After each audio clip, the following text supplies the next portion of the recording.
Alright guys, this video is gonna be about stove. Actually a couple of stoves. Alright, so this video is about the BushBuddy stove and look-alike stoves. So I got this here. This is a loaner. It's not a solo stove, okay? So the thing is that just goes down in there. Pretty compact, right? So this is one of those gasifier stoves, and I've used this one a few times to try to you know, try to learn how to use it to the best in the best way that I can take advantage of it, right? So these gasifier type stoves, they work best if you just put small fuel in them and don't load them up past the gasifier holes in there too much. Give them a little breathing room because they like that. So I ordered the BushBuddy. This is a loaner, and then when I get my BushBuddy, this goes to somebody else, right? So back to somebody else, and so BushBuddy has a waiting list. Made in Alaska, was originally made by a fellow in Canada. Okay, he designed the original. Not getting any royalties or anything like that. He kind of got screwed over. BushBuddy's not getting any royalties either. It's the usual thing, right? So anyway, I went on this list to get a USA made BushBuddy, and I think it's supposed to be done around August, something like that. So right, it's sometime between now and autumn, right? So I have that to look forward to. It is more expensive than your copycats. However, it's a USA made product, North American design. The Asians copied it. I mean, we all know about that stuff. I'm trying to support USA and allied countries as much as I can. So anyway, I got this thing. I tried it out. It works well. It's fiddly. It likes to have small fuel. I found that using a set of pruners, okay, which I've always carried a set of pruners in the back country anyway for like moving through thick vegetation, heavy vegetation, quietly, right? So, yeah, so I found that carrying a set of pruners, you get the, appropriate fuel size, it just cut it all up. You don't even have to bother with the saw. So there's that.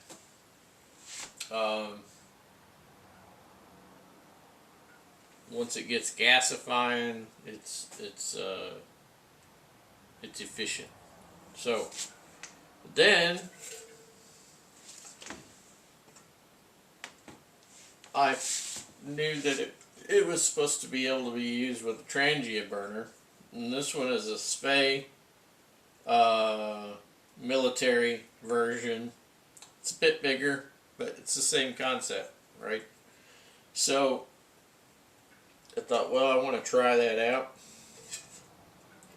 So I put that burner in there and lit it, and then I put that guy there on, hot stand. And let me tell you, I took cold water in a British Crusader mug and put it on there, after it started blooming, okay? And it boiled water in under 4 minutes. That's right, under 4 minutes. It was 3 minutes, some odd seconds, I don't remember what it was. Then I thought, well, you know, this is like unbelievable. So a few days later, I did it again, and I think maybe the water was a little bit colder. It's 4 minutes. So, man, you're looking at between 3 and 4 minutes on a slow stove burner. Right? Everybody laughs about the alcohol stoves being slow, right? They're nicknamed as a joke as a slow stove. But let me tell you, you put the burner in,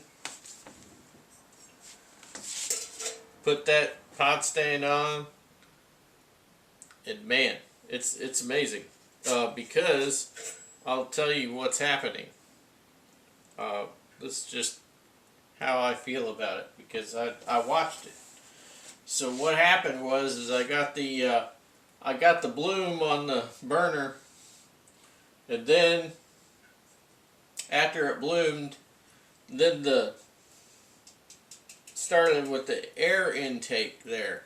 So it started intaking air through the bottom, just as if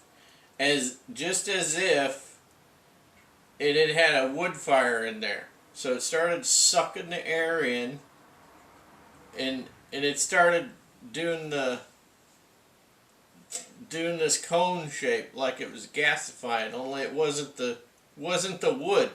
It wasn't burning wood. It just had that burner in there.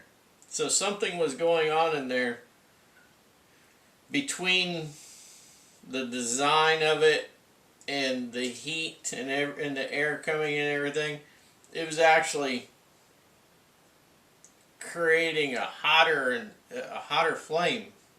So yeah, it's very, very interesting.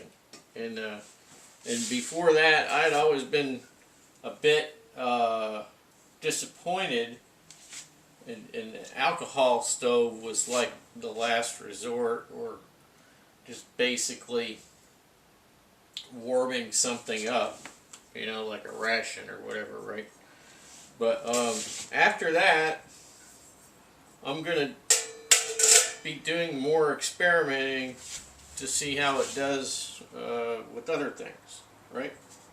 So yeah, so that you take a BushBuddy type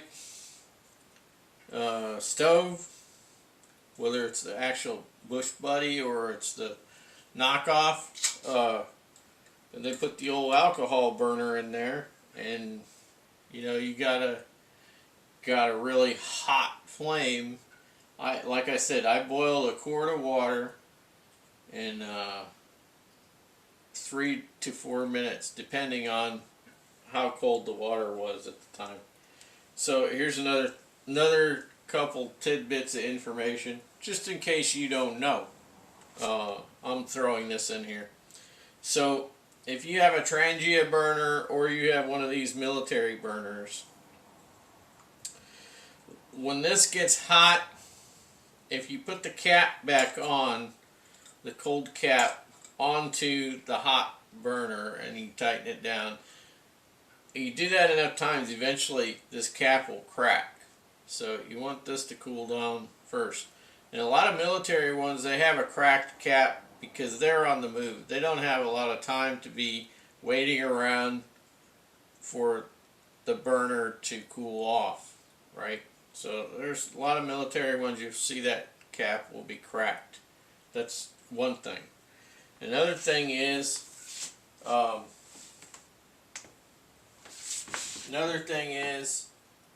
that when you're using the burner, you know, go ahead and take out the O-ring.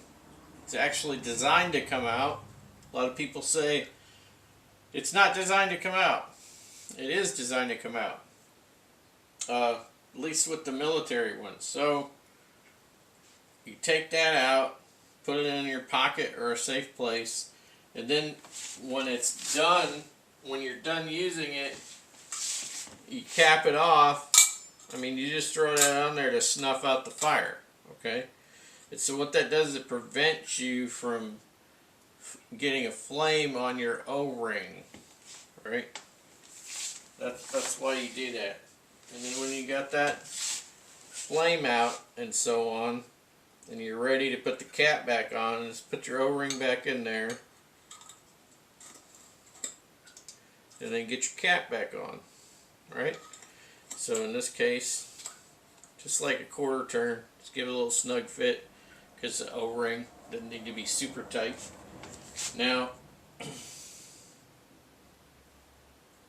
another thing is that don't overfill your burners. A lot of people try to carry extra fuel in here, but the only thing you're going to do is you're going to prolong getting a hot flame. You need to have it way down there to where the fuel is basically right at the edge or under where the inner part there is. If you look down there, you'll see a little gap.